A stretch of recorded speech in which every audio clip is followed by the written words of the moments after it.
All right, and we're rolling. I'm here today with my buddy Stu. I've known Stu back in our university Calgary days. He was a gym rat. Yep. And I used to bump into him in the gym all the time, and naturally just became friends over time. Especially when you see the same people training day in and day out, then naturally you strike up some conversations and whatnot. And Stu, I'm not gonna lie, like first few times I saw you in the gym, I was definitely intimidated by you because back then, like you were big.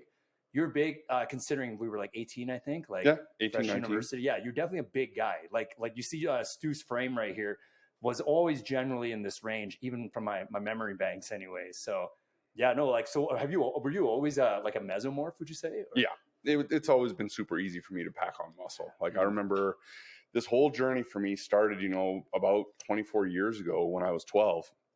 And I was a skinny kid, like super duper skinny. Like I remember when my mom was in nursing school, she used to bring her nursing partners back to the house, and they used to do anatomy on me. So they go and get me down into a pair of shorts, and they'd count ribs and they'd count vertebrae and all that kind of stuff because I was just skin and bone. No and I got tired of that because how old? Sorry. Well, we're basically anywhere from like 6 to 12. Like I was just ridiculously skinny.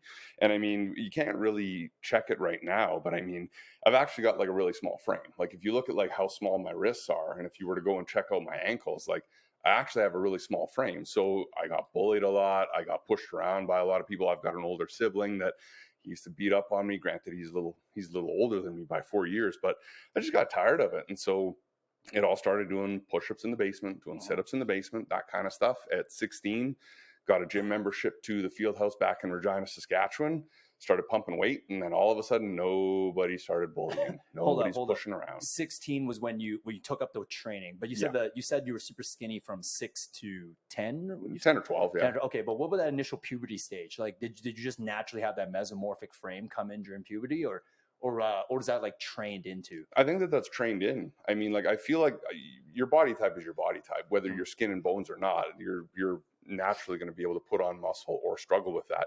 So once I started once I started training and then eating to support it, the muscle just packed on. Like, and I didn't have to try. I guess what I'm asking is like, did you in your mind, did you knew you had a knack for training, or was it the bullying the thing that initiated training, and then you realize you had a knack for training? That's it. That's exactly it. So I remember, like, again, 12 years old. I was looking to go and watch Monday Night Raw. Yeah. And for whatever reason, programming is such that it was the Mr. Olympia competition. So IFBB pro bodybuilding. And I remember looking at Gunter Steerkamp, Jay Cutler, Ronnie Coleman, Kevin LeBron, all those guys. Yeah. And I'm like, I bet you nobody bullies those guys ever. And like, that's where it all started. Okay. Well, at that point, no one bullied them, but I'm sure as a child, they probably got like who didn't get bullied as a child? True, 100%. I got bullied too. I mean, a part of why I got big into that weightlifting, to be honest, was I could relate to your story. Yeah, mm-hmm. Like I got pushed around too. But in some ways, I was the bully also. Okay. So it was definitely like a bit of a jungle situation for my childhood and upbringing. But yeah, similar to you. I remember 12 years old specifically. I got in a fight at a bus stop, and I got jumped, and it didn't work well for me. But I'll save that story for another time, because one of the old Chan Man traumas, fair enough. like origin stories of Chan Man, I guess. But that's definitely what got me into it. Mm-hmm. And but unlike you saying the muscle came on, it didn't come on for me. Like it took a lot. Like I was a really skinny kid. I know if you say you're skinny, like I mean, I was probably 120 pounds, like in grade, maybe grade 10, I think. Maybe 120. Yeah. Okay. I was skinny, man. Like I played basketball. I remember the jerseys, just the smallest jersey was just like cup falling over my shoulder and shit. Wasn't sitting snug like this wife beater's sitting right. Whatever, and earned, right? Like that's exactly it. We all earned it.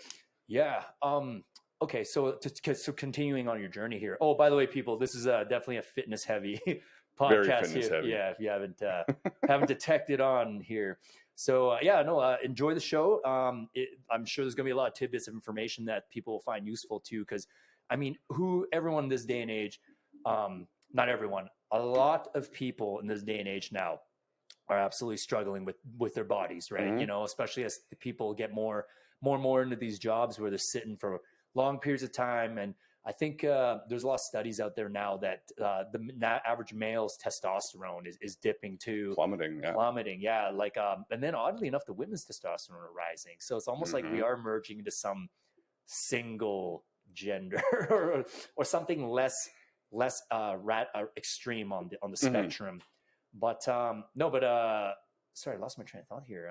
Okay, but let's carry on. I kind of want to focus on your journey here because I always remembered like 18. I walked in the gym at U of C, University of Calgary, and like, yeah, there you were. It was just I remember just being like, holy fuck, that guy's big. You caught me on an arm day is when you caught me. Absolutely. That's what it was. Oh yeah, actually, yeah, absolutely, yeah. All right, yeah. So 16, the bullying stopped. Did you get any fights, or they literally just saw your body and was like, yeah, no, we're not touching this guy? Geez, how did that go? I think by the time I was 16, like I had packed on enough muscle, and obviously, like as a person kind of grows up, you kind of find your place in the world, right? So I figured out like how to be on the right side of social, and gain a few more friends and win a couple people over, and then all of a sudden, all of that kind of stuff comes to a stop. But the physical stuff didn't hurt nothing.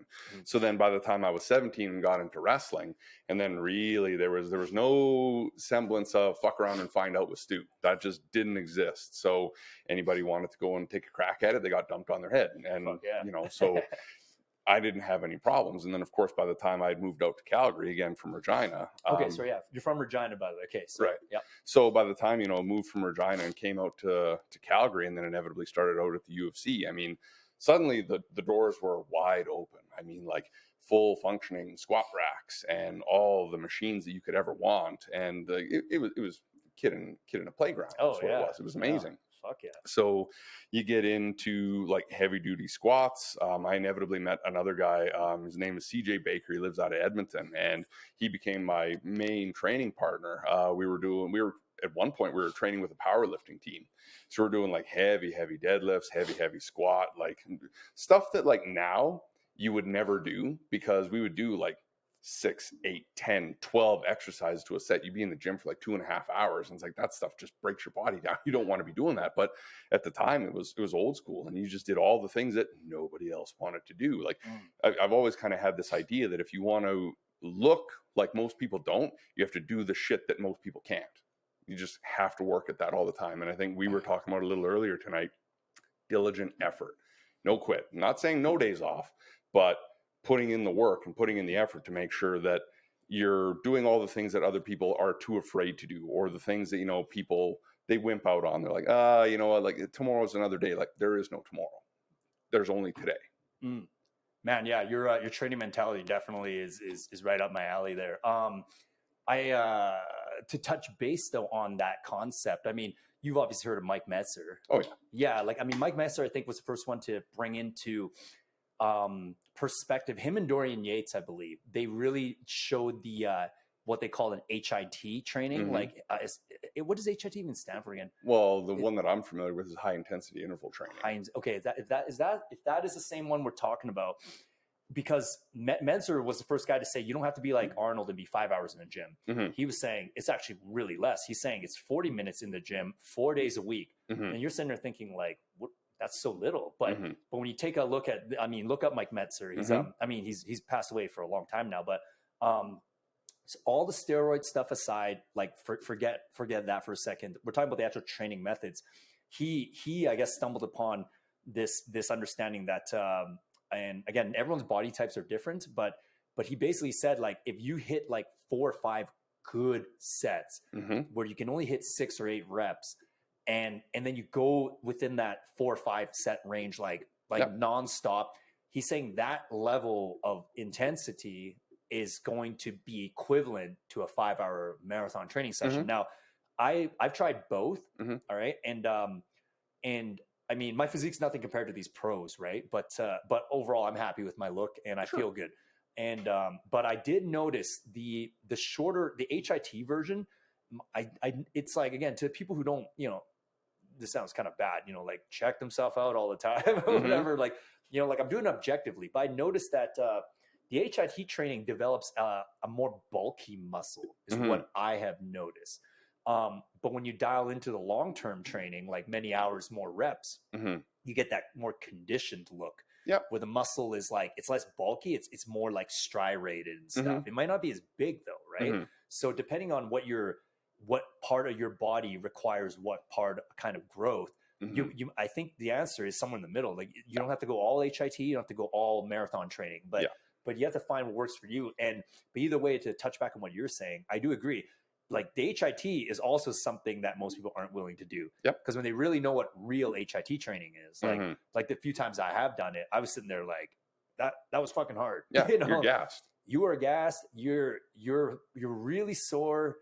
And you're kind of like confused with like, holy fuck, like you're able to do that to yourself in such a short period of time. There's definitely is more bang for the buck, but as I get older, I mean, I mix them up, it all depends, but definitely do you nowadays lean more to HIT training or are you still in the gym more like marathon style? No, I do a lot more of the HIT stuff. Reason being is like, as we're older, as you said, like we're all busier. That's just it. And so like, if you've got like the full-time 9-to-5 job and you've got other places to be, you've got other people that you're accountable to, you can't be doing 3 hours a day in the gym unless you're one of these people that like The Rock, right? Where he can work until 11 or 12 o'clock at night. He can be up at 4:30 in the morning. And he's on the elliptical by 5, not everybody's built like that. So for a guy like myself, I'm at work at 7:30 in the morning. I'm done work at 3:30. I'm in the gym for probably about an hour, maybe an hour and a half, depending on if I want to do a cardio split or not.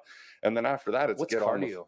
What's cardio? You know what? I didn't figure out cardio till I was about 35. And then I was like, you know what? Maybe there's something to this. But prior to that, nah, didn't have no time for that. Nah, I'm just fucking around. Obviously, I know what cardio is. And I always have this running joke with some buddies. And when they ask me what my working out, like I'll go explain everything I do for upper body and everything, and they're like, "What do you do for legs?" And I'm like, "I wear baggier pants." That's funny. That is funny. But I do train legs. Legs. But I'm not gonna lie, I definitely am one of those guys that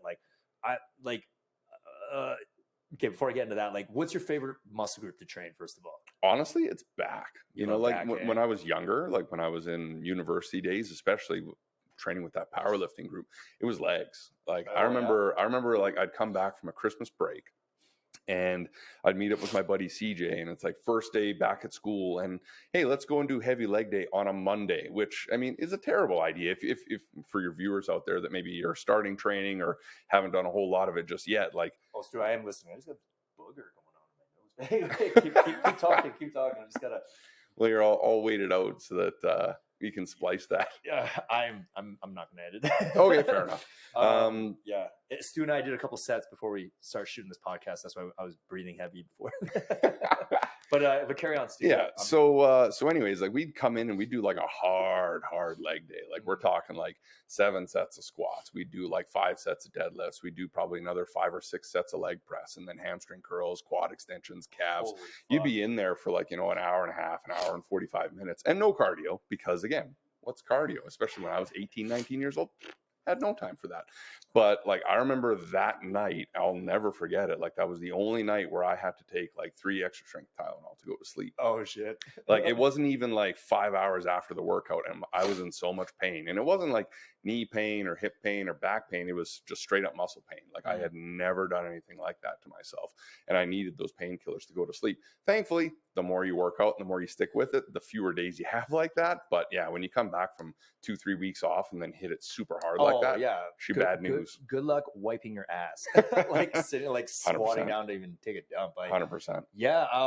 No, man, like whatever you're doing back then was, I just remember in the gym too, like you were definitely, the way you described your mentality a moment ago, like it showed. Like I didn't approach you for a good year, I think we noticed each other for like the first year in there, but I never even said hi to you, because every time like you were just like in the zone or whatever. And then I think times I could hear your music blasting out of your headphones here. I'm sitting there like, fuck, this guy's listening to Black Flag. Yep.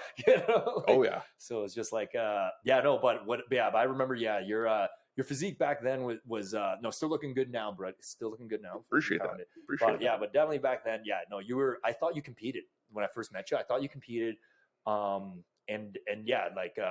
Like in a strictly admiration way, like great ass, great legs. You know what I mean? Like, I was just sitting there like, fuck, this guy's built like a superhero, you know? Like, Well, you know, we were all trying to work for it. I mean, again, like 18, 19 years old, we're all trying to find our place in the world. And so we're all trying to become the best versions of ourselves.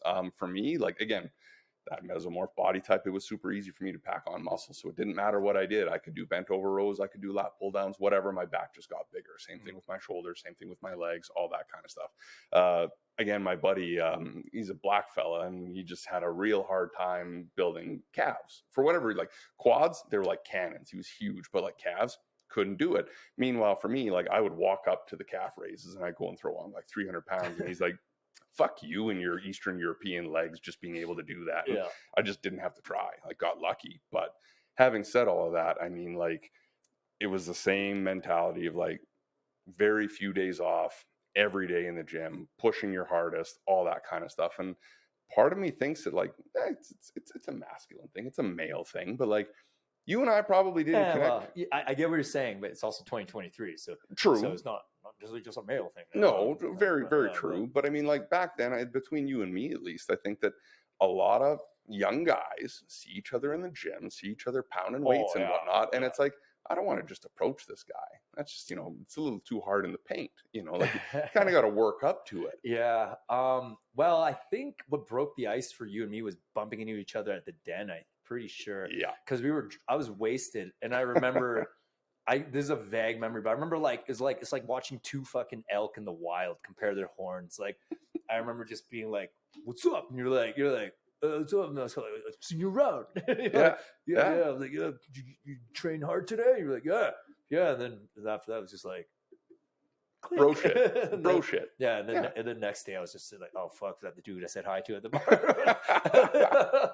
You know, which is funny that like you have that same feeling of like, oh man, like there's that guy that I went and said hi to in the bar. But I mean, most people have that feeling about like women. Yeah. Seeing women in the bar. It's like, oh man, like there's that chick that I went and chatted with when I was like super hammered. And like, meanwhile, like the bro stuff, it's like, oh yeah, there's that guy that I went and approached in the bar because had a couple drinks in me and felt like I could go and talk to him. And again, like, it's not that like the people that go to the gym all the time, it's not that they're assholes. Some are like, but that's like some anywhere. are. Oh, some are, man. But that's like anywhere, right? It's just that it's breaking the ice. It's trying to find out like who your people are. Yeah, well, like the problem too with that time was I don't know what the rest of your university experience was with regards to like meeting other competitive dudes, so to speak, but I just remember at the time I was also playing a lot of basketball too, and I actually got kicked out of the UFC men's league one season because really? Oh yeah, I had this ongoing feud with this one kid, and yeah, it escalated in the final playoff season. Like, yeah, we basically tried to throw down like on the court. But I just remember like that vibe from you know, like just being young and full of testosterone. I guess like when you're in the gym, you see a bunch of other dudes like lifting, like they're all like frowning at each other. Like, you know, it does create like first, it doesn't create that camaraderie. It creates this competition 100%. vibe. So like when that happens, like it just escalates because like you don't want to be nice to this guy who's frowning at you, so then you start fucking pumping up and then frowning back at him. And then next thing you know, like, you know, like a weird tension can start like out of nowhere. But I don't think it's personal. I think it's just from testosterone. I think that just gets created, and then when you're lifting weights, like you're just creating this ultimate testosterone environment. Yeah, like there was this one gym I was training at back then. Have you ever heard of Destination Perfection? Does that gym ring a bell? No. Okay, so it was DPs, we called it, but DPs was at the time they had a magazine in Calgary too. It was one of the craziest gyms.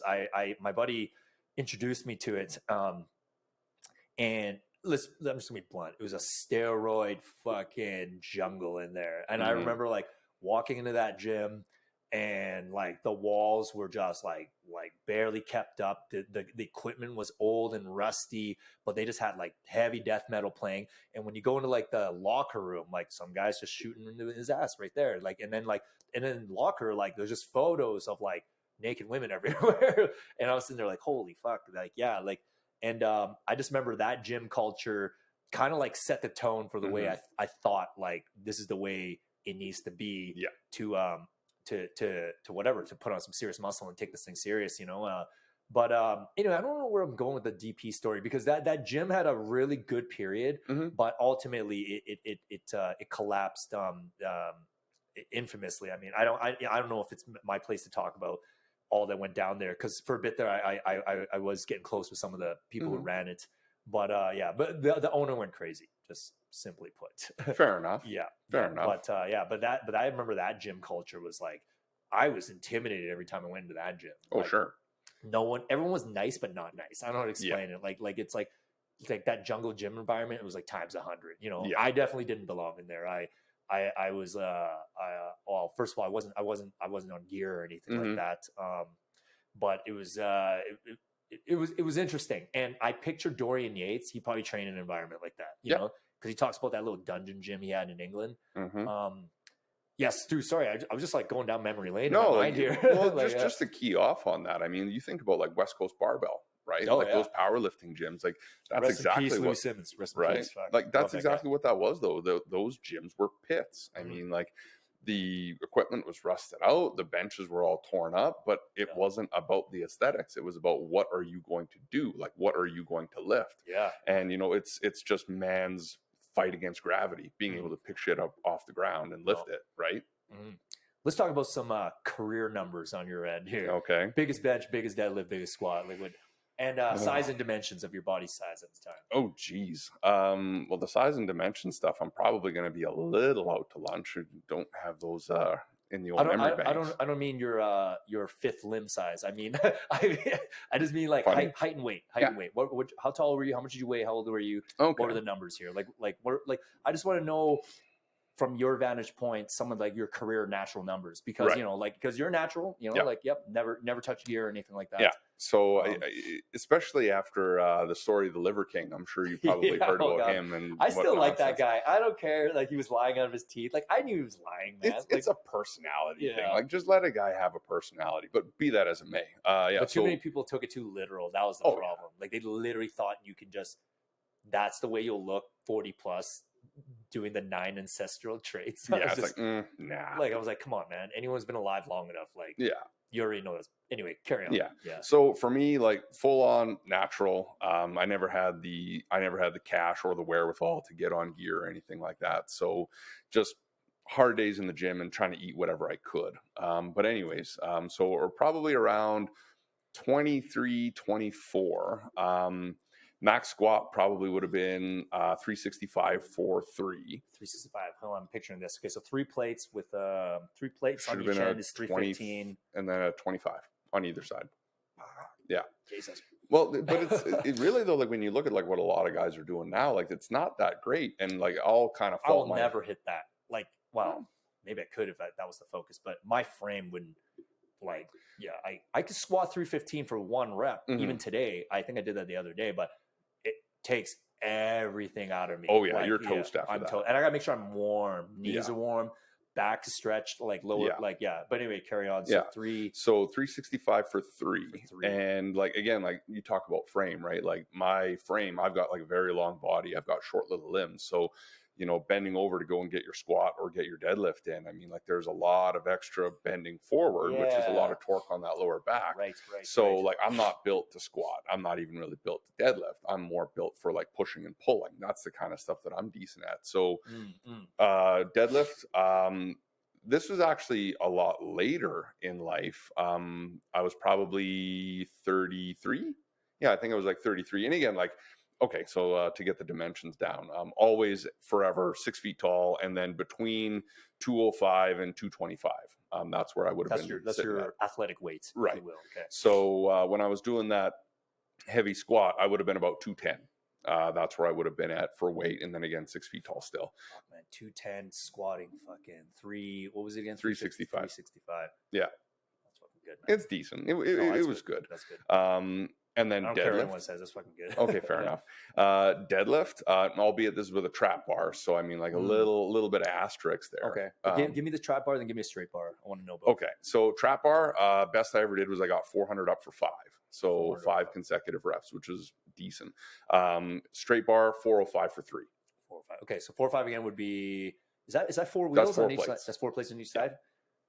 Fuck yeah. Yeah. So it's good. It's good. I mean, like there were some gaps in my training at the time where I probably could have lifted more and could have been better. But again, like you just had blind spots and you kind of get tunnel vision on, oh, just do heavy stuff all the time. And you don't maybe do a lot of the corrective exercises, the proper warming up, all that kind of stuff. That warming up. What's that? Exactly. Warming up. What's that? You know, like I'll never forget it. And I don't mean to like totally depart here, but I remember coming into the gym a little bit late at the UFC and my buddy CJ was already like stacked up doing bent over rows. Was CJ is he a bulky? No, wait. Was it? Sorry, CJ. Who's your black gentleman friend? What was his name? Is that CJ? CJ. Okay, Yeah. never mind. Sorry, I'm thinking of someone else. I'm thinking of someone else because I remember there was this huge guy in our age bracket back then. He's one of the bouncers at the Den. Do you remember? Oh, do you know what I'm talking about? Like he was big. He wasn't cut at all. No, but he was like a bear. He was a bear. Yeah, yeah, 100%. Yeah. You know. Okay, I do. I got introduced to him by another mutual friend, and I remember shaking his hand, and my hand just disappeared into his. Yeah, he's fucking and huge. I was like, wow, this is like shaking hands with a grizzly bear. Yeah. Like, it was just wild. I think he ended up playing for. I think he played like O-line for the Dinos. So okay. He's just a that giant explains man. that. Yeah. But but anyhow, so yeah, where were we going? So that was deadlift, straight bar, and then trap bar. Bench press, 315 for 3. So 3 plates. Yeah. So that was decent.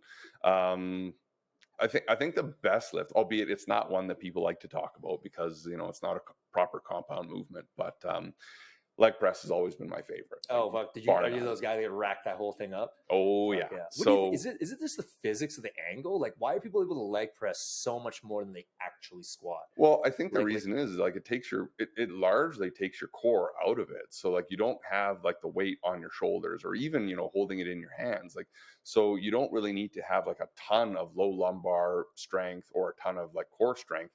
You can just focus on like bracing yourself. So, transverse abdominis, brace your core, and then it's all legs. And for me, like that always worked out because my arms and my legs, I could just pack on muscle. So with that being said, a true way to show someone's leg strength has to be the leg press. When you think about it, like if you want to just measure pure leg strength, right? Because of what you just said, if you're doing the squat, like, I mean, that like the squat is like, let's be honest, squat, deadlift, and you can argue the bench, like in many ways, these are full body moves. You know what I mean? Well, the bench, maybe not as much as upper body, full body, but like, no, not really. You're pressing off the ground with your heels if you're doing it right, know, unless you're benching with your knees up. But okay. But anyway, okay. But you literally can rack that entire leg press. Okay? Yeah. I did the math on it the other day, just kind of recalling. Hit a ton? Did you hit a ton?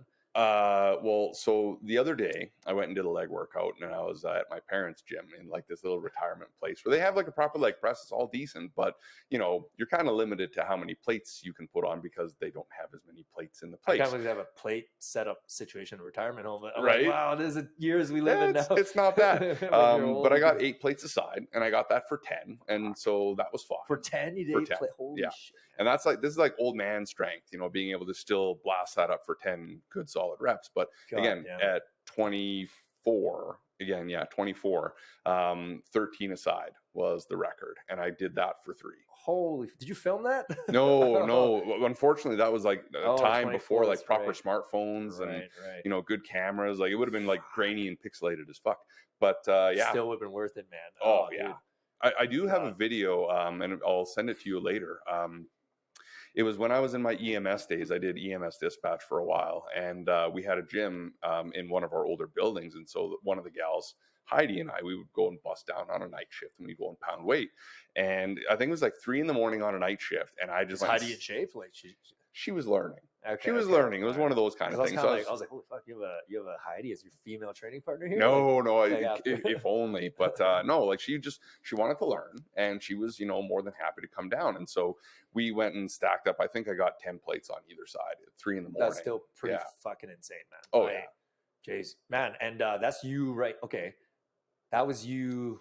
Wait, 5 years ago, roughly, or so the EMS one that probably would have been about 6 or 7 years ago now. Dude, man, do you ever wonder if you wanted to do gear, how much crazy these numbers could get? Like, I've thought about it just for shits and giggles, I've thought about it, but I've also thought about like that plus like proper physiotherapy. So, like getting all of like the muscle imbalances worked out of your body, So like, for example, if you kind of like tilt towards doing heavy bench and maybe not enough back, or, you know, like if you're not totally balanced, well, inevitably your weights are. That was my gym teacher in high school. He, wow, we had a couple gym teachers, but the one gym teacher we had, great shape. Like this guy was, you can tell he's an absolute animal of an athlete, but he walked with this hunch over forward. And one day when he saw me and my buddies were getting pretty into weightlifting, he was kind of like, remember to balance out the body, boys. You don't want to end up like me. Yep. And he's still spending time correcting that, I guess. Something happened, like, but he's tilted forward, like permanently. Like, his mobility was still good. He just was tilted forward. Like his, something happened, like his shoulders leaned forward. And like I guess he just said he didn't train normally, like for years and years. Like he neglected like balancing out the whole thing. I could take that advice now, actually, to be fucking honest. Yeah. Like, yeah, I've definitely been, I don't know, man. I love upper body way more than lower body. So I will say I definitely, some weeks leg day skipped. Well, sure. Right. Like we all kind of have like our muscle groups that we aren't really all that interested in training. Like, again, like I talked about it earlier, calves. Naturally, my calves, I got good calves all day long. I don't have to put any effort into them. And so they get skipped for months at a time. Like, don't have to worry about it. Whereas I wouldn't dare skip quads, or I wouldn't dare skip delts. Right. And like some people, they do a whole lot of forearm training. Like me, I don't really worry about that kind of stuff. Right. Yeah. If ever, like, you know, you get tired of one hand, you just switch to the other and you still build, right? Like, or you can switch a technique, like right. This way, the European grip. I call it the sword sheath pull. You're pulling like your sword out of your sheath. But definitely all important. Like, especially as you get older too. I just been noticing, you know, like my dad the other day was kind of like chirping me a little bit about some vanity stuff or whatever. And then as he fucking says that kind of stuff, he kind of was trying to lift up my niece and he like pulled his back. Yep. And I was sitting there like, well, you know, like if you just, you know, lifted a bit more consistently, you know, you would be losing all your muscle mass, you know. At the end of the day, like vanity aside, human beings have to lift. Yeah. Our bodies have been made to lift for an entire lifespan.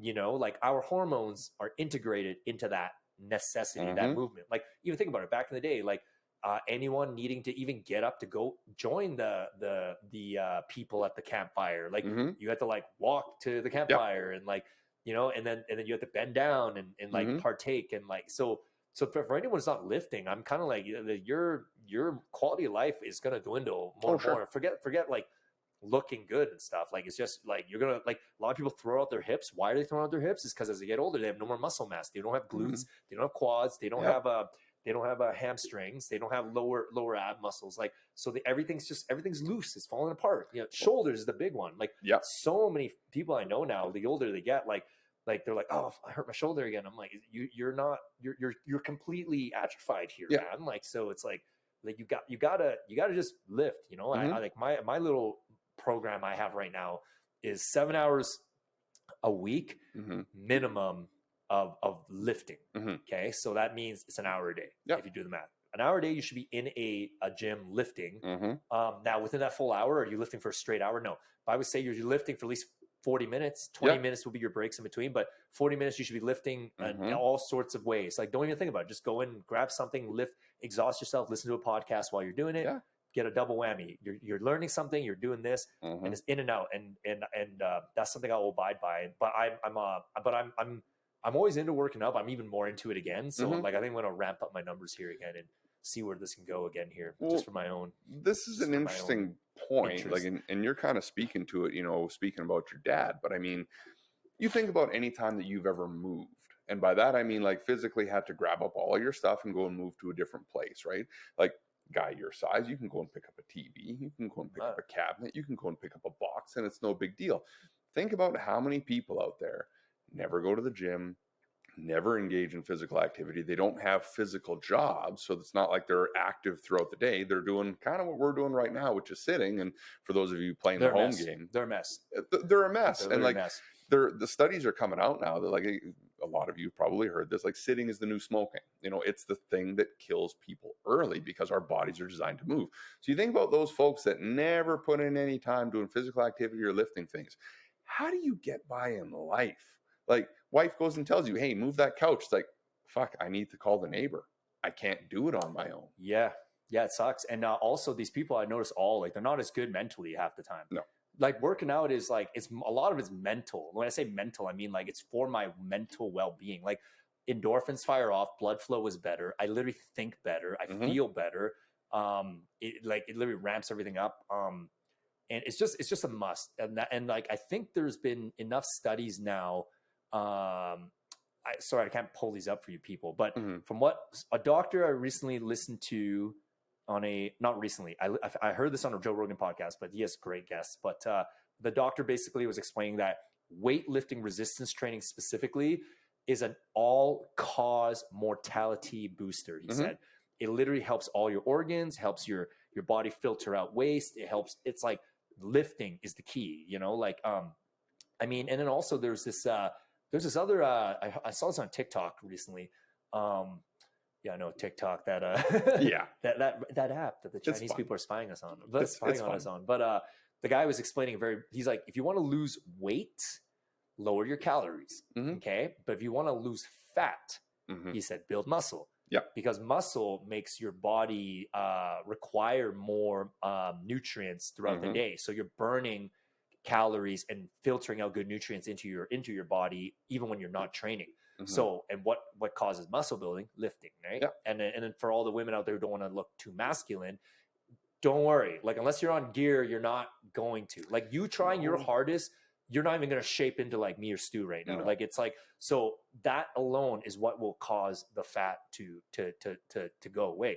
And let's be honest, a lot of women, like, well, when I say women, I mean, if we're using the whole pronoun thing, I'm talking about classic, like her, she, biological woman, like most of them, let's be honest, they're not worried about weighing less. They're worried about looking less fat.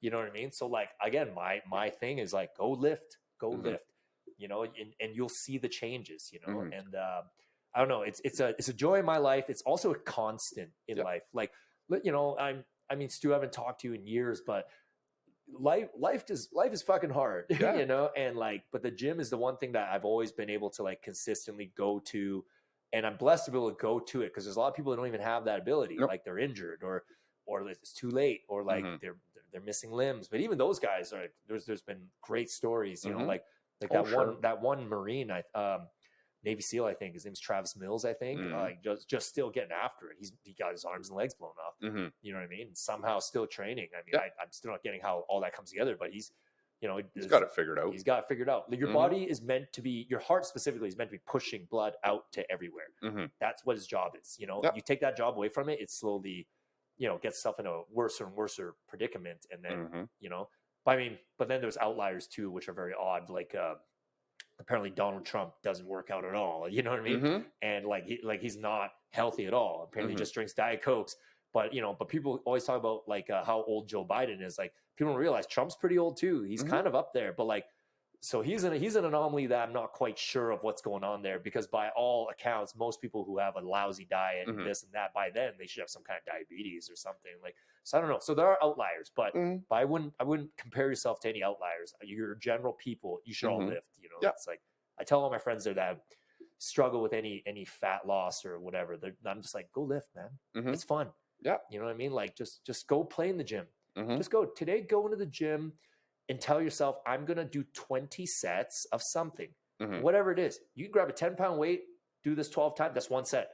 Yeah. You can go grab a little barbell, put no weight on it, and just squat 10 times. That's another set. Just tell yourself you're going to do 20 sets, and you're going to, by the end of that, your heart rate's up. An hour passed by, you kind of feel better. You're like, oh, it's almost like I took a fucking pill that makes me, it's almost like I took a little bump of Coke or something. Like, you feel better, Yeah. So yeah, like, I always recommend that. But it's astonishing, Stu, how many people can't do it. They just can't get the motivation. They don't get the, but motivation is not the right mindset, because motivation comes and goes. You got to be disciplined. Discipline just means write down what you got to do and make yourself do it. Yeah. Unless you get hit by a car or something, like that range of excuses, you go do it. Oh, for sure. I think the thing there is that, like, again, like, motivation is what gets you started. It's the discipline that keeps you there. Yeah. Right. Yeah. And again, like, a lot of people just don't have the proper motivation. Speaking to my parents, again, going back to their place where, doing the old leg press and whatnot, my parents historically inactive. And by that, I mean like athletically and like from like a gym standpoint. My dad, he's always been moving around, fixing stuff and all that kind of thing. But again, like from a fitness standpoint, not very fit people, but they got the facility. So I started going with them. Initially, it was 2 days a week, and now it's 3 days a week. You're and their now, trainer, hey? a little bit, but and I'm like, I'm not trying to get them to go and blast out Ronnie Coleman numbers. Like that's not what we're looking for. We're just looking for functional, structural integrity. Make sure that core is looked after. Make sure that you don't hurt getting out of bed. Because my parents are in their 60s, right? Like they don't need to be blowing the doors off the squat rack. Like don't need that. But after 3 months of doing this, they're going on their own. I don't have to go with them. The discipline is already there. You're a great son, man. I touches try. my heart. And I trained my dad too, many years, like maybe 7 years ago. We were in the gym together, and it was cool to show him what I know too, right? Because he's not a weightlifter. Like he was a soccer guy. Yeah.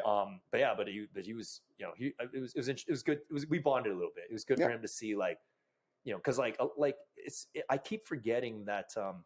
Again, maybe this sounds like you and me fucking giving each other a reach around moment here, but it's just like I forget that a lot of people, they go their whole life without having like a decent body. Yep. You know what I mean? Like, so it's like, and again, I'm not saying I have a great body, but it's like it just kind of like makes me wonder. I'm like, you want to die not knowing what you could be like, being a bit jacked. You know what I mean? Like it's just like it's like a superpower. Like. It's awesome when back when I even bartended and stuff, it was like, which again, our bar's under construction, hopefully be open in March, a couple delays.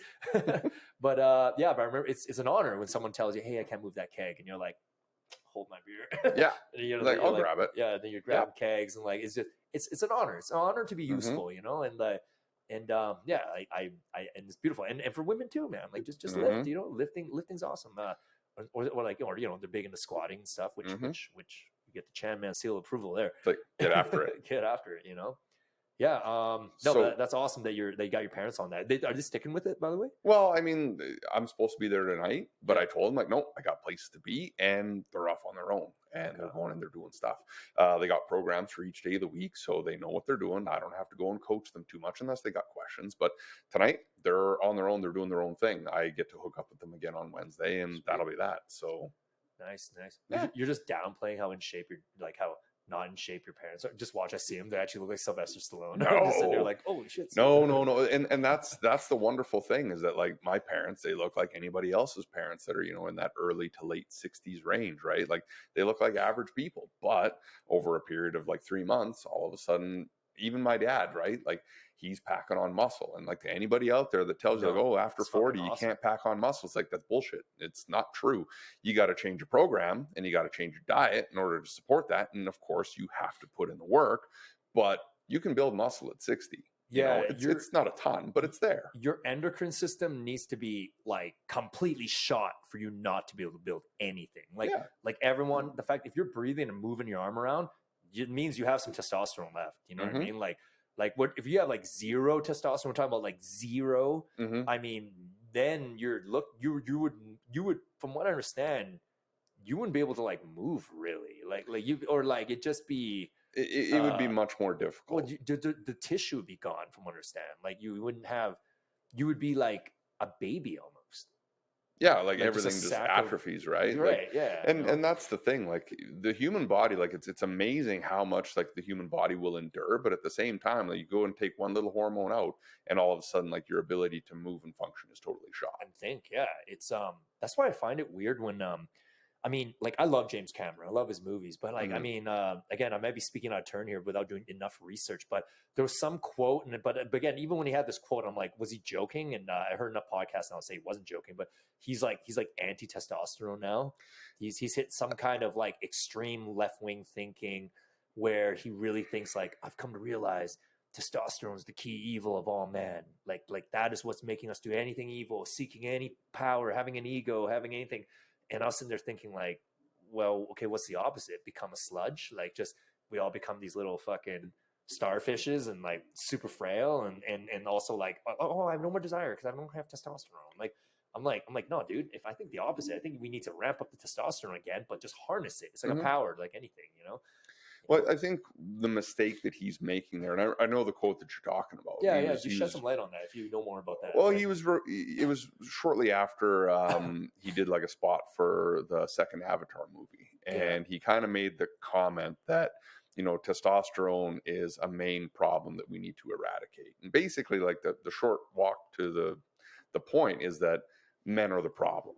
And the thing is that, like, men aren't the problem. Bad men that don't know how to control themselves, they're the problem. And what we have, especially in Hollywood, is you got a whole lot of people out there. A lot of bad men in Hollywood, dude. There's a lot of bad men in Hollywood. Especially what we're hearing, and now we can confirm all that weirdness. Yeah. But like, there's a lot of bad guys in Hollywood. There's a lot of bad guys in general. And there's not like a lot of really good, strong male heroes that you can really look to. I mean, the last ones that I would really kind of put on the map would have been from the earlier phases of the Marvel movies. So think Tony Stark, think Thor, think Captain America, like those like traditional male role models. Hero archetypes. Yeah, exactly. Strong, intelligent, they want to do good, morally righteous, those sorts of things. We don't have a whole lot of those role models anymore. And so like the conflation there, anyway. Like the conflation that James Cameron, I think, is making is that testosterone is the problem. And it's like, no. It's uncontrolled bad behavior. That's the problem. And whether or not you want to say that that's attributed to testosterone or not, like there's lots of videos that you can find out there nowadays where women are behaving in equally poor taste over a lot of different but that things. would again fall into the James Cameron debate, because like women now's testosterone are higher. Like they're like women are more masculine now in many ways than in behavior. Yeah, and it was showing in their hormones too. Like something's changed. I mean, it's a very fascinating topic. I'm always interested in that one because like I see it myself, and as masculine as I think, like, oh, you and I, we're pretty jacked. Like, have you seen some they're resurrecting now photos from the 20s and 1910s and like even further back with some like digital quality. And I was taking a look at some of these images and I was like, holy fuck, these guys are jacked. Yeah, they didn't have traditional gyms back then. No. That's just them a natural baseline because they were active, but they just had more testosterone because their world was more rough. So like you had to because testosterone, in short, it again, I don't have scientific studies to back this up here, but again, I know that there will be if I look hard enough and take the time. But I know that overcoming difficulty in any capacity jacks up your testosterone. Yeah. Like how good do you feel when you finish the test back in the day? Oh, sure. Yeah. You're just like, even that's a mental challenge, right? But you're like, yeah, like, fuck yeah. Yeah, you overcome. Yeah, you overcome, and or then lifting something heavy. That's what I'm saying. So you do overcome difficult things all the time. That will ramp up your life force, if you will, you know? And it's just right now, things just aren't that difficult. Like they are, but they're not. Like they're they're difficult as in people are in difficulty trying to find purpose. A lot of young people, but it's not difficult as in literally Uber, DoorDash, skip the dishes. Yeah, like Amazon. I don't even have to go out shopping for my Christmas gifts. I just get them sat on my door. I don't want to work. There's some credit card company willing to fucking spot you that first fucking credit card, and then next thing you know, you're not even working for a little bit, and then just like it. That's what I mean by things aren't as difficult. So not long ago, I spent time as a behavioral designer. So I worked for a tech startup that was specializing in mental health resources to help people out, as like an employee assistance provider. So instead of, going to your employer and going on stress leave, instead you could go and use this app and you could go and take a bunch of lessons, learn a bunch of things, and inevitably try to build up your mental health. In talking to the behavioral scientists associated with this company, you ended up finding out that like everything around the human body, that includes the brain, that includes the organs, that includes the muscle, all that kind of stuff, it's all connected. So when you're talking about lower testosterone, it's not only the physical activity and it's not only the poor diet, but it's also the mental stuff. So when you are in an environment, absolutely stress kills your testosterone. It's massive in boosting your cortisol, which is the stress hormone, and then of course your serotonin and all the other happy hormones that you get, those go through the floor, and so that sets you up for failure. But another thing, and I think it's a little bit more subversive, is it's a lot of the anti-male, anti-testosterone, anti-gym bro rhetoric that you see out there where people don't want to hear about that. And so you tell a generation of guys it's a good thing we're filming this. Right? But I mean, like you hear from a bunch of guys like our age and then of course younger that, hey, you know what? Being male, that's not a good thing. lifting weights, that's not a good thing. Bettering yourself, that's not a good thing. Well, again, as that mental part, is so important, what's that doing to the testosterone? What's that doing to the muscle building factor? Collectively, there's less. Because again, it goes back to, remember how we talked about when you saw another gym bro in the gym, like your testosterone actually goes up because your competition kicks in. 100%. Yeah. So like, but if there's less of that around, then there's less of that around. Then like it all becomes soft and little pansy. Like, I mean, I don't know. Like, I might be a little bit of a throwback because, like, yeah, I'm well aware of the whole toxic masculinity movement, but I'm not like all my buddies are pretty masculine, like to be quite honest. But again, but that's not where my mind is at. Like, I'm not trying to say that's good or bad. It's just what I like to do. Yeah. It's just what I like. Like, I like that stuff. Like, I like combat sports, working out, solving problems, working hard. Like this entrepreneur endeavor, me and my business partner on now, it's a thrill. It's a joy. Like, it's scary. Don't get me wrong. I put everything on the line here.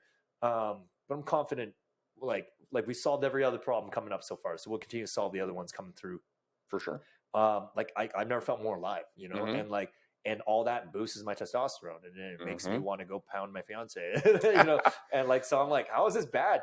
Like, again, can someone tell me how this is bad? Like, I mean, unless I'm being a bully about it, like, I get how some people don't like Andrew Tate, like he's very in your face. Yeah, that's not for everyone. I get that. Like, at least be like more nice about it, more humble about it. I don't know. Like, but that's not his business shtick, Like, what got him viral was him being obnoxious, right?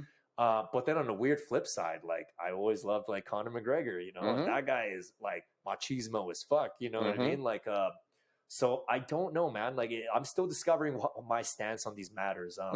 But what I think the people are trying to really target is just like the bad guys, as you said, because think about it, almost every supervillain is like, like Thanos. He's just a masculine freaking like brick house that is so egoed out that he thinks he has the right to eradicate half the universe in the Avengers Infinity War series, which, by the way, debatable whether his philosophies were truly wrong or right. I don't know. It's like, I've had drunken talks with friends over that storyline. I don't know, man. Well, kind of like, again, like a brief departure, but I think one of the reasons why he's one of the more compelling movie villains is because you actually get to peer inside like the logic behind what he's driving at. Like, most villains, you can kind of see point blank like why they're wrong. So for example, Heath Ledger's Joker, right?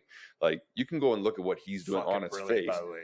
Brilliant performance, but I mean, you as the viewer, you can see like, okay, like, yeah, it's a cool character. Yeah, he's got some pretty sweet lines, but he's wrong, and you can understand where he's wrong. Well, funny you bring up him as an example. I think that was like, not to get argumentative, but he's an outlier. He's just a psycho. Like, like his character literally was like, I'm like a dog trying to whatever, chase a car. Yeah, I don't want to do when I find it. Yeah, like, I remember being like, what a great line, what a great character. I think classic evil that make no sense is like, like your Shredder from Ninja Turtles, or like Megatron from like Transformers. Like, those archetypes are just a singular being wanting to control everything. Yeah. Like Ming from Flash Gordon, like, like that is evil, Sure. But Thanos was not. I mean, in the end, he sacrificed himself. He sacrificed his daughter. He gave up the Infinity Gauntlet after he secured his mission, and kind of like didn't put up a fight when Thor came and slashed his head off. Like, so I was sitting there thinking, no, he just had a true paradigm, and he really believed it, But sometimes I take a look at the world sometimes, and I'm not saying I'm any more special, but I'm like, maybe we do need a fucking snap, and set this thing a little bit more manageable, well, or I don't know, Well, and again, like, I think one of the reasons why like his story and his mission is so compelling is that like it comes from a wisdom of somebody that's lived like 500 years, 1,000 years, 10,000 years. Is that how old his character was? I don't actually know, but I know that he's old. He's very, very old. Yeah. And so when you think about like all the stuff that you've lived through, all the battles, all the wars, all the strife, political or, physical, whatever the case may be, he just sees a little further down the road. And so somebody like Tony Stark, or somebody like, Doctor Strange, or somebody else that hasn't seen what he's seen, they say, no, you're wrong. You don't know what you're talking about. But again, like with the wisdom of, potentially a few thousand years, is like, no, you just don't see things the way that I do. And that's why he thinks that he's right. Yeah. And at the end of the day, it goes back to, is he really a bad guy?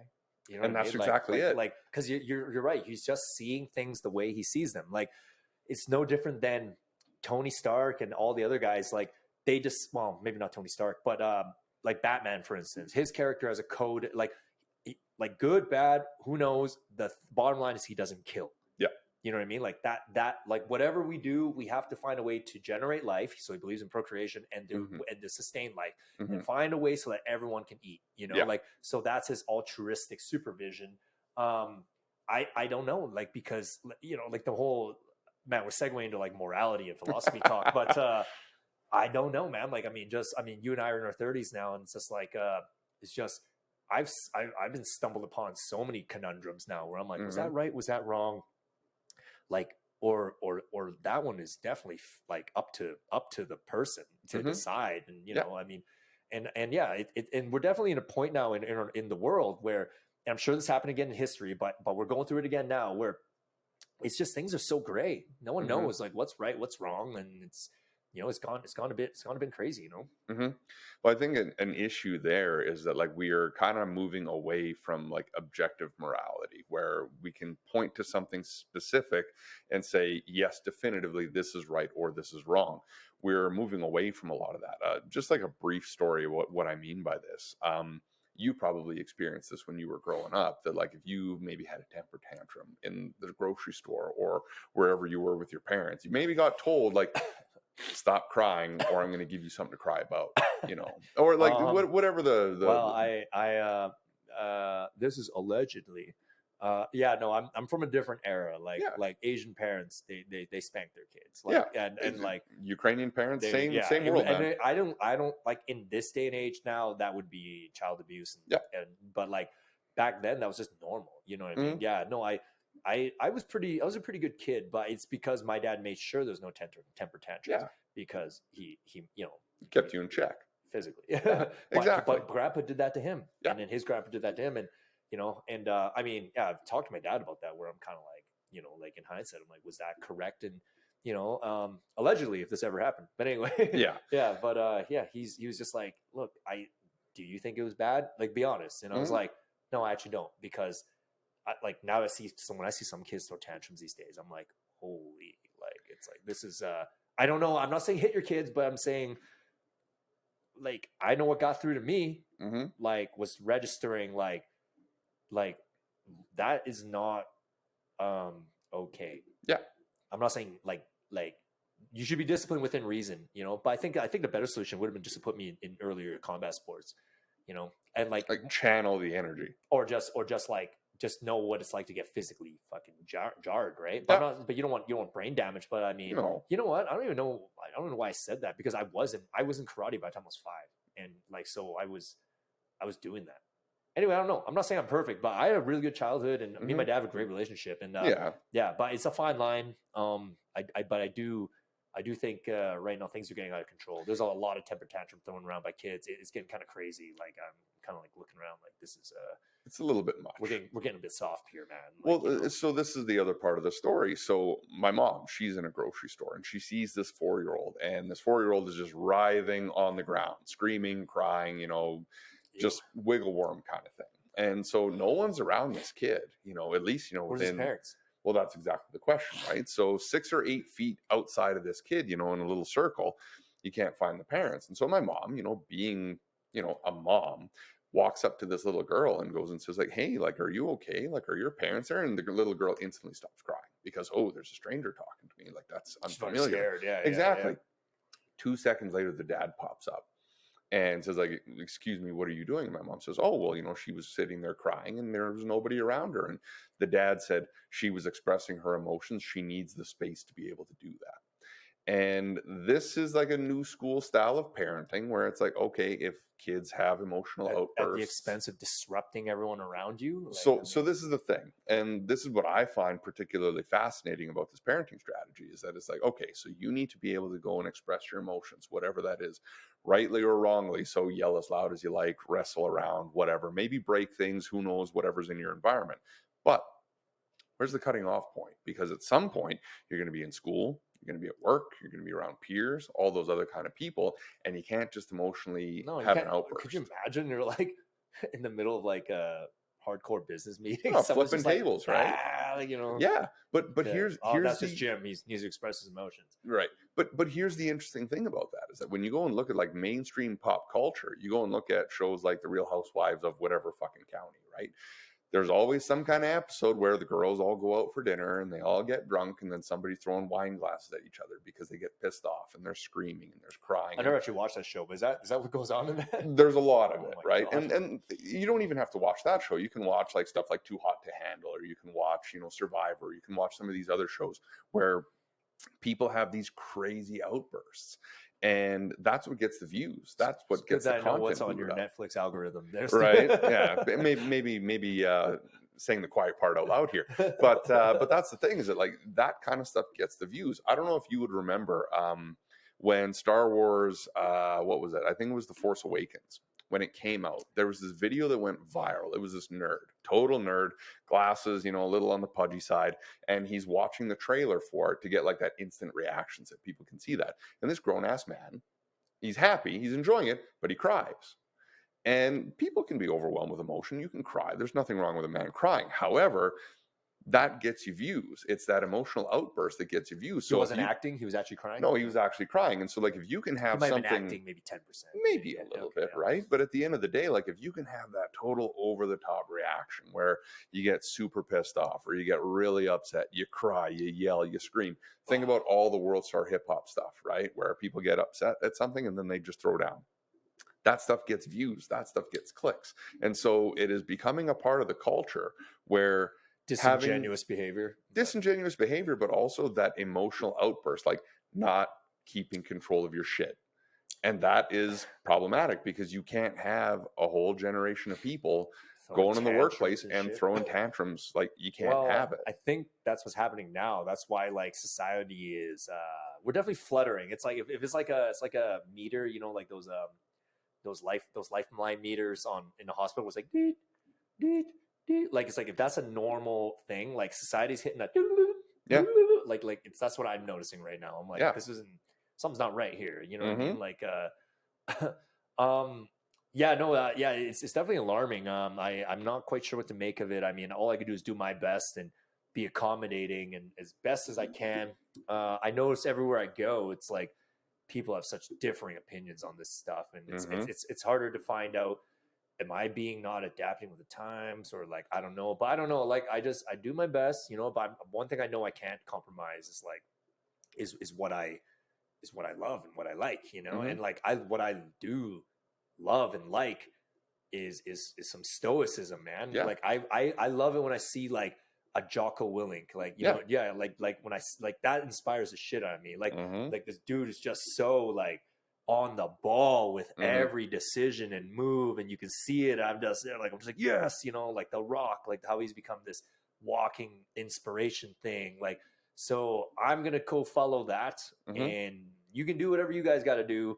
And if we end up crossing paths, if you're not gonna let me be that, then I'm sorry. I will try to accommodate, but ultimately, if that means we're hitting a wall where war has to ensue because you're not literally not letting me have my way of life, then let there be war.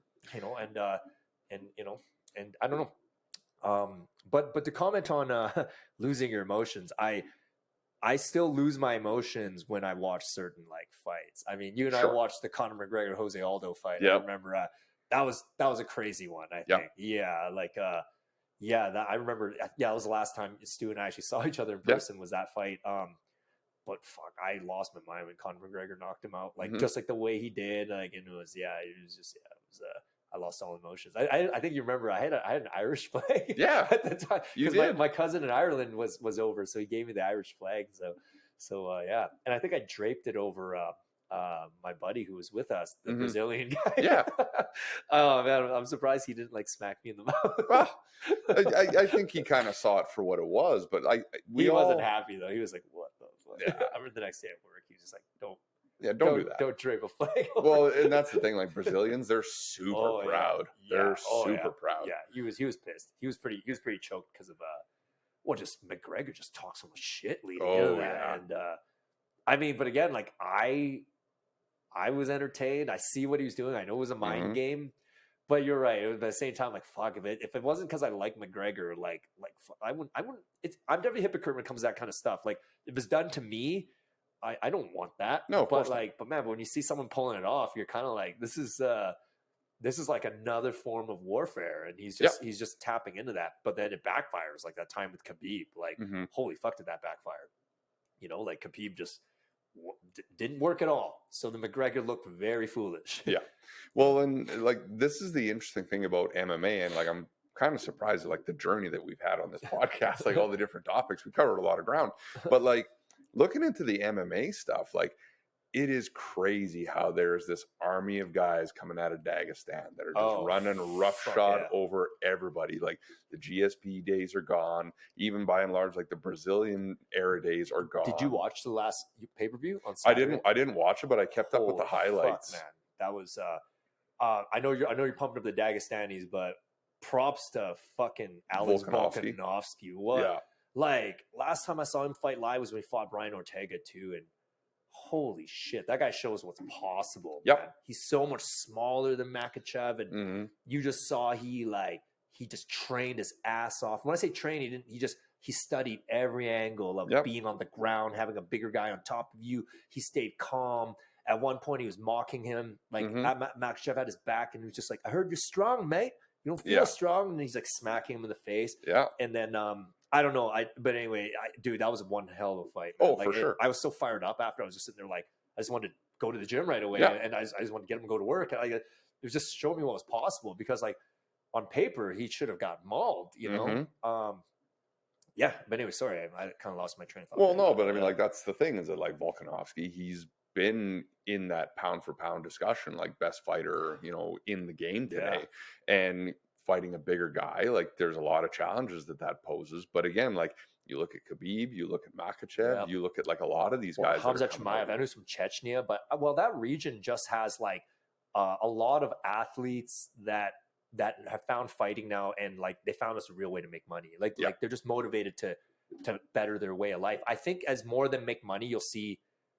I think the more Dagestani champions come out, I actually think it'll dwindle, because like a lot of people in that region, I don't know the Dagestan terrain too well. I'm not saying physically. I don't know about their economy. Like I've gained a lot of my insight into the UFC embedded videos and stuff. Sure. But from what I understand, like they're not like a major global player. Like in anything. No, right? Not at all. So now a select group of them have found the fighting, especially their wrestling programs, and also because they're highly religious society, so they don't have vices. Wow, that they're allowed to partake in. Right. So you're gonna see a whole bunch come in, gain some stardom, bring the money back to that country. But what happens as economic growth occurs in an area? You're going to get people acting like North American people, well, you know, so you're going to see more spoiled people who aren't going to be as motivated to go to the gym anymore, blah, blah. Like, so I think they're going to hit a crest, and then I think it'll dwindle a bit, but I could be wrong. We could be seeing a whole new level of super soldiers as well. Like, I don't know. I just, it's not by accident what we've been seeing lately. Is because Khabib led the way, and now it's like their whole culture is like, it's almost like fighting is like the number one thing to do. Yeah. Like, you know, which I think is fucking brilliant. Oh, no, it's fucking amazing. It's fantastic. And I mean, if you can go and band like an entire culture together around a specific sport, like you think the Brazilians, like Brazilian jiu-jitsu is a big one, but also soccer, well, right? It's like Canadians in hockey, right? 100%. So there you go. You experience a bunch of success out that way, and it gets a whole lot more people to go and enter into the sport. And as investment goes in, either by Khabib or these other guys that start up their own gyms and start coaching and training people, like more people come.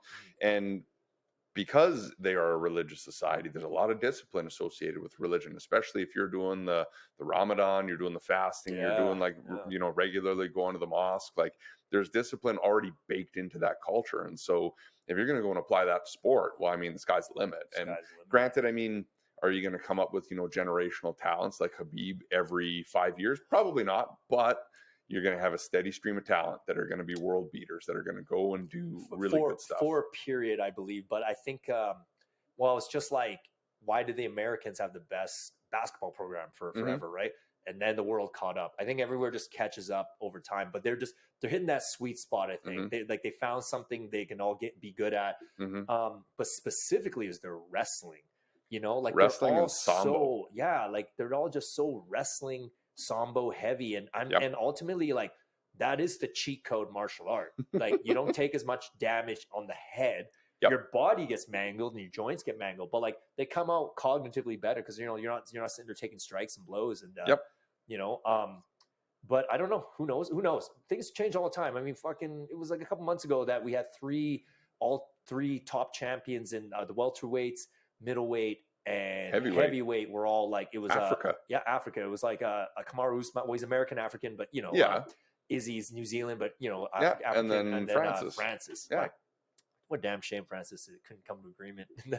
Well, UFC, but he wanted a bigger deal, and I think that with all of his performances, how he knocks guys' block off. Like, man, I will never forget why I saw it live. The fight with, oh my! You saw that live? I saw that. Holy like, shit, I wasn't there, but I mean, like, I watched the pay per view. Yeah. And holy Dinah, that was something out of a comic book. Like, yeah, it was crazy. There's actually one other knockout. If you're talking about crazy knockouts, like there's two that jump at me. One is that one, Alistair Overeem and Francis Ngannou, but there's this classic one with Josh Koscheck, who I fucking hate. By the way, like, well, I don't hate Koscheck, but man, that guy was a troll. Oh yeah, he was a troll before the Jake Paul era. But like, But he knocked out Yoshida. Not Yakiyama. His name is Yoshihiro Yoshida, I think. Okay. Look that one up. Okay. I literally thought like when Koscheck fucking got him did him in, I think it was just a straight cross, but I just remember I thought Yoshida died. Like, it looked like a gun went off. Like he got shot. It looked like a sniper shot. Like, like his head just popped in this jolting, like, and then he he slumped over. It was that one, as well as like when Rashad knocked out Chuck Liddell. I was just thinking of that. That's exactly what I was thinking about. I thought a gun went off too on that. Like the way just again Chuck slumped over. I was just like, oh, like I got chills, just like shot right through my nervous system. That is your lizard brain talking. That's the lower brain looking at that, going, that there is generations of ancestors that know exactly what that means. Yeah, it is bad news when you see that happen to people. And back then, when you saw that happen, there was consequences. That wasn't just, oh, you want to fight. That means that was your top guy protecting you guys. So all your women now are going to be a half breed or whatever mix this guy is, and all your children are going to be enslaved or like picked in, like another culture has dominated another one. Like, so like that has always happened. There's a lot on the line. That's why like the fighting thing, it always blows my mind when I hear about Floyd Mayweather and Khabib, because I'm like, those are your two champions then in reality, because anyone else who's lost, if we go back into primitive time, that means you died. Yep. And all you died, that means your wife is gone. And like your kids are now under a rule of the guy who conquered. Like, it's like, it's that savage. So in my mind, like, people can talk all they want about like, coming back to fight another day, but I'm like, no, that's because you're in 2023, where this is a sport. Yeah. Well, if this was life and death, you got two guys. You got Floyd Mayweather in boxing and Khabib, that I could see anyway. Like, well, and there was no ref to jump in. No. There was nobody there to stop it. Especially like you see some of those bad ones go down to strikes. It's like, oh my gosh. Well, even Khabib, when I love Conor McGregor. I still big fan, but when Khabib put that choke on him, if there was no ref there, he was snapping McGregor's neck because he purposely didn't put it under the chin. He put it over the jaw. He wanted to inflict pain. Yeah, and like I was sitting there but again, like I don't know. I feel like for that fight specifically, I was so torn because of like just how crazy it was. But because I really wanted McGregor to win, but at the same time, it was like no, but I do like Khabib too. Don't get me wrong, I do like Khabib too. But just like what I'm trying to say was like he would have been dead. Yeah, like that was that loss wasn't just like any other loss. Like the way Khabib did it, that was, he can't be the same after that. Like, I mean, yeah, he can, he's alive, he's doing stuff, but like, I know in my mind, that was the end. The big show. The big show is essentially over after that. Like, okay, he lost against Diaz, and like that was kind of a surprise. And let's be honest, Diaz, one of the best jiu-jitsu players in the game, got Conor, like clipped him with that one shot, and then Conor shot for the double leg, which is totally out of his wheelhouse. And then Diaz quit there. And but I don't mind McGregor's losses because of, I don't know. I just sound biased. I can turn anything into like, because it's relatable. Like I can relate more to Conor McGregor than Khabib. Like I can't relate to never having a beer and just only fucking training and like that's it, you know. And I do gotta admit, like, Khabib's pretty interesting when he talks too, but like nothing's more entertaining than a Conor McGregor Oh, just interview. him shit talking, or Yeah. Chael Sonnen, Oh, Chael. Good old or Chael. what the hell is his name? Colby Yeah, Colby Covington. Like those guys, like they're the guys that light the sport up, because I think Chael Sonnen said it, like, you will watch my fight, not necessarily because I'm the best guy in the octagon, but because you want to see the outcome, whether I win or lose. That's true. What do you think of Jorge Masvidal, like, fucking assaulting Colby after? Oh, You heard about that? yeah, Like, I heard about it, and you know what? Like, that's par for the course. I for love him. Masvidal, and I think that Colby, no offense, man, like I like Colby too. I mean, he's fucking one hell of a fighter.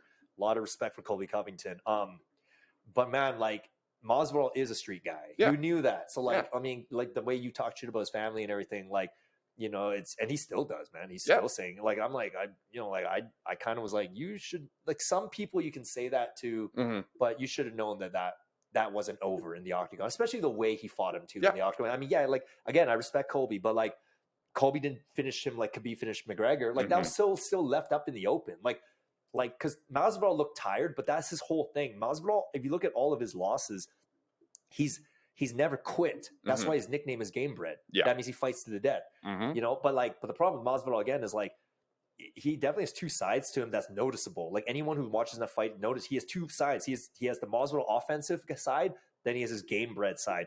His Game Bread side is where all of his losses came from, which means he didn't fight to win, he fought not to lose. Yeah. And like, he won't quit, but he won't win. Yeah. But then is that 2019 streak with when he knocked out Darren Till and then Ben Askren and then Nate Diaz, like that 3-fight streak, he was, if you notice, he's always on the offensive.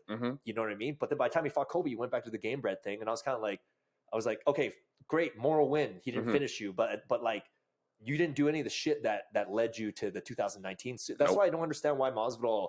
I think it's because Usman knocked him out, and he just, after that, because he never been knocked out clean like that in his life. So after that, that was bad. That was bad too. That was really bad. Did you see it in slow mo? Oh yeah. He pulled his fist down like a lever, like pulling down a slot machine, and then just like it happens so fast. Most people don't even notice that happened. They're like, "Oh, hit him with the right cross." I'm like, no, it gets way better. Like, like there was so much power behind that. And he just timed it. He just pulled his hand down, the hand that had is protecting his face, and then just clocked him. And then just the way Masvidal's head like pivoted left and right, he was just so KO'd. I love Masvidal too. I was actually really fucking sad when that happened. But you know, I also know Usman, as corny as he is personality wise, like, fuck, he's one hell of a fighter. Oh, 100%. Yeah. Who do you think has the rematch? Him and Leon? I think Usman has it. Honestly, I think he does. I think, like, he was winning that fight all the way up until the end. And no disrespect. You know, like sorry, I'm spacing on the fella that Leon Edwards. Yeah. Like that story of his life, hey? Yeah, exactly. Like, who's this guy? Yeah. But be that, like, you get turfed, you know, for 4 straight rounds where it's not, you don't even have a sniff of winning this one. And even into that 5th round, he wasn't winning that fight, not even that round. And he timed it right. And I'm not saying that, like, it was a fluke, because I don't think that there are flukes in the sport, not really, at least. And so, like, he just timed it right, where it's like, okay, I can throw this strike, his head's going to go here, and then pow, high kick, and I got him. And it worked out. That's all fine. Unless Usman is really shook from the knockout, where he's really tentative, kind of like, you know, GSP after getting knocked out by Matt Serra there, being super tentative. Like, unless he's really gun shy, I think he runs roughshod over Edwards. Just wrestle fucks him, you think? I think it's going to be a little bit of striking, but anytime he thinks that he's going to get in trouble, he's just going to wrestle fuck him. I think the opposite, actually. Yeah. We should watch that one day. Yeah, if we're in the same time and place. Hopefully my bar's open by then, and we can pump a pay-per-view there. I think Leon's just more confident now. I think he's just going to roll in there even more, like, dialed in. I think he picks him apart this time, because, like, Leon's also very counter fighter-ish. I think this time he has that. You can see that confidence in his eyes now. He's like, after the win, yeah. big Now time. he's like, because he always knew it, but now he's like, he's just like leveled up. And then Usman, again, now he has to overcome this psychological block now from getting KO'd like that. The look on his face was crazy. Hey, oh yeah, like he literally looked like he was in the afterlife, seeing himself go to hell. Oh yeah, he couldn't believe it, and I don't think anybody in that arena believed it. Nobody at the bar that I was at believed it. They were like, "What just happened?" Like that to me. And I mean, like, granted, I haven't followed MMA, like the newest stuff as well as, stuff circa 2010, 2012, that kind of time frame. But like, to me, that knockout was on par with like Chris Weidman knocking out Anderson Silva. Yeah. Like, where everybody like sees this guy who's just run roughshod over everyone. They're talking about, pound for pound status, greatest of all time, all that stuff. And then this guy just clocks him, hits him with a strike, and boom, it's all over. Mm-hmm. Hey, Stu, this was really fun. We're hitting that 1 hour, 20-minute mark here. I think I'm going to call it right here, but it was fun talking to you, man. We should do this again. Do this again here. I'm going to put some of Stu's biography info in the show notes there, and hopefully everyone enjoyed this conversation. I plan to have more fitness-based conversations, maybe dialing into specific workout regimes and stuff in the future, because I have some people ask me about that. But definitely, you'll be another guest for one of those here. Beauty, right on. Okay, guys, have a great night, and I'm going to stop recording now. All right.